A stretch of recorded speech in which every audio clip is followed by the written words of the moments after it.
Assalamualaikum warahmatullahi wabarakatuh. Selamat pagi anak-anakku. Jumpa lagi di pelajaran matematika. Kali ini kita akan belajar mengenai pembagian pecahan desimal. Mari kita lihat contoh di bawah ini. Di sini ada contoh 0,9 dibagi 0,2. Masih ingat caranya? Iya, berarti kita harus rubah dulu pecahan biasa menjadi 9/10. Kemudian yang ini menjadi berapa? 2/10. Kenapa per 10? Karena di belakang koma hanya ada satu angka.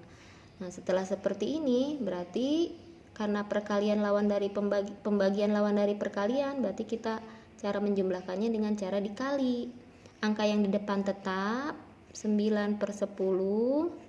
Sedangkan angka yang di belakang karena perkalian berarti harus dibalik ya.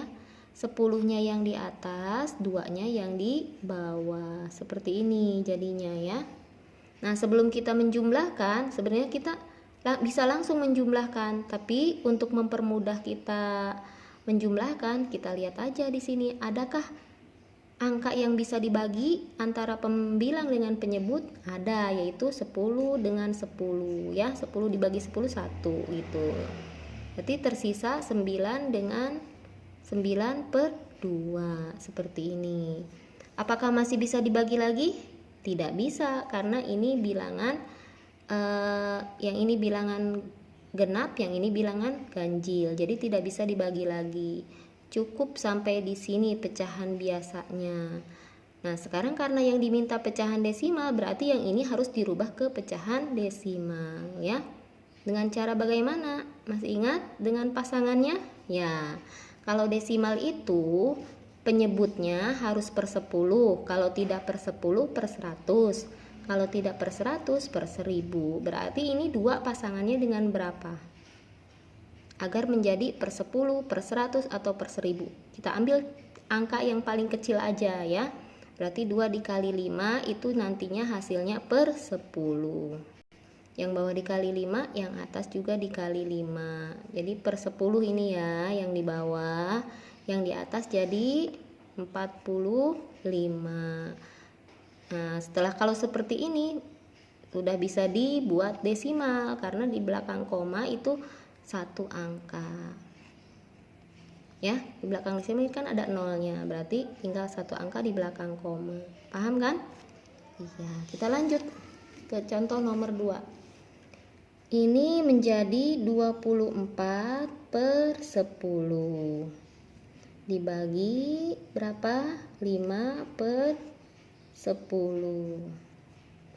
Setelah seperti ini berarti kita cara menjumlahkannya dengan cara dikali. Ini kita tulis tetap per 10, yang belakang dirubah menjadi perkalian. Kalau sudah dirubah menjadi perkalian, pembilang di bawah, penyebut di atas. Jadi 5. Jadi 10/5 gitu ya. Nah, karena sama-sama pembilang dan penyebutnya ada 10, sama-sama 10, kita tinggal coret-coret aja, coret-coret, karena masih bisa dibagi ya. Tinggal sisanya 24/5. Cepet kan kalau dicoret-coret? Ini sudah tidak bisa disederhanakan lagi, berarti jawaban pecahan biasanya 24/5. Karena yang diminta pecahan desimal, tinggal kita rubah 24/5 dikali berapa agar menjadi per 10 atau per 100, yaitu dikali 2 ya. Yang bawah kali 2, yang atas juga dikali 2. Berapa jadinya? 48/10 ya.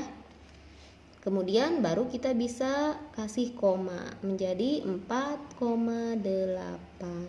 Selesai sampai sini. Ini pecahan desimal, ini pecahan biasa. Kita lanjut. Nah, ini agak berbeda sedikit ya. 6/68/10 ini bilangan bulat ya, karena tidak ada komanya ya. Kita mau rubah ke pecahan biasa, itu artinya 4 ini artinya kalau dirubah ke pecahan biasa berarti 4/1 gitu.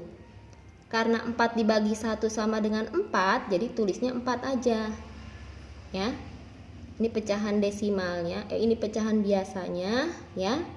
Ini bilangan bulatnya gitu. Kita rubah ke perkalian menjadi 68/10 dikali 4-nya yang tadi di atas jadi di bawah, 1-nya yang di atas. Jadi berapa? 68 per berapa? 40. Apa masih bisa disederhanakan? Bisa. Dibagi berapa? Dibagi 2. Atas dibagi 2, bawah pun sama ya. Jadi berapa? 34/20. Apa masih bisa disederhanakan? Bisa. Dibagi berapa lagi? 2 ya. Kemudian 17/10. Apa masih bisa disederhanakan? Tidak bisa, karena 17 ini bilangan prima ya. Sedangkan 10 itu hanya bisa dibagi 2 dan 5 gitu ya. Berarti kita lihat di sini, ini per 10, ini per 10. Berarti tinggal kita rubah aja kalau mau ke desimal. Ini pecahan biasanya, desimalnya menjadi 1,7. Paham? Ya, kita lanjut ke contoh berikutnya. Ini juga agak berbeda sedikit ya, makanya dikasih contoh beda-beda sedikit. Ini menjadi 125/100. Kenapa per 100? Karena di belakang koma 2 angka, jadi per 100 ya. Ini juga sama, 1, 2, berarti 5/100. Kemudian kita rubah ke perkalian menjadi berapa? Kita tulis dulu ininya ya. Dikali 5-nya yang di bawah, 100-nya yang di atas. Gitu. Sama-sama 100, coret.